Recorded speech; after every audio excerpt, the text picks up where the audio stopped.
গড়াই নদীর তীরে তখন তিল ধরনের জায়গা নেই। হাজারো ভক্ত আর দর্শনার্থীর উপস্থিতিতে উৎসব মুখর পরিবেশ। ঢাকের বাদ্য আর ধর্মীয় আবহে কুষ্টিয়ার গড়াই নদীতে প্রতিমা বিসর্জনের মধ্যে দিয়ে শেষ হলো 5 দিনব্যাপী ঐতিহ্যবাহী কালীপুজো। ভবিষ্যৎ হোক নিরাপদ, বিনিয়োগ হোক বিশ্বস্ত, আর আমার পছন্দ সল্ট বে।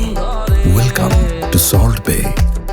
কুষ্টিয়া শহরের আমলাপাড়ায় আয়োজিত এই পূজার মূল আকর্ষণ ছিল 17 হাত উচ্চতার বিশাল এই কালী প্রতিমা। হিন্দু সম্প্রদায়ের কাছে এটি অন্যতম বড় উৎসব। প্রতি বছর আমাবস্যা তিথিতে মন্দির প্রাঙ্গণে এই বিশেষ আয়োজন করা হয়, যেখানে দেশের বিভিন্ন প্রান্ত থেকে হাজারো ভক্ত ও দর্শনার্থী সমবেত হন।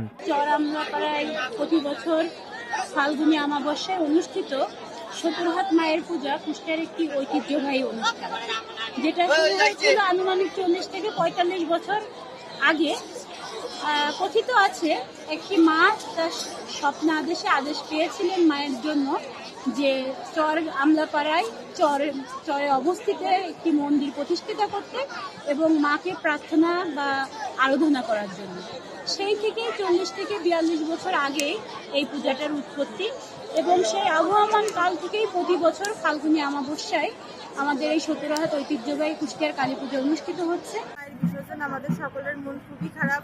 মা সকলকে ভালো রাখুক, সুস্থ রাখুক, সুন্দর রাখুক।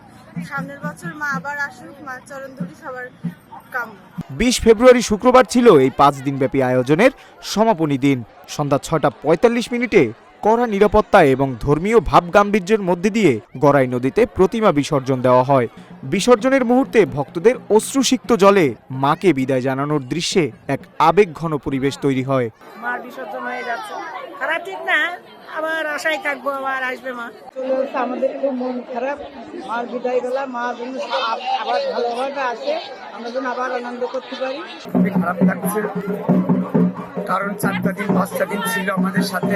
ধর্মীয় সম্প্রীতি আর ভক্তির এই মিলন মেলা আগামী বছরগুলোতেও একইভাবে বজায় থাকবে, এমনটাই প্রত্যাশা সকলের। গড়াই নদী থেকে সুজন কুমার কর্মকার, রূপালী বাংলাদেশ।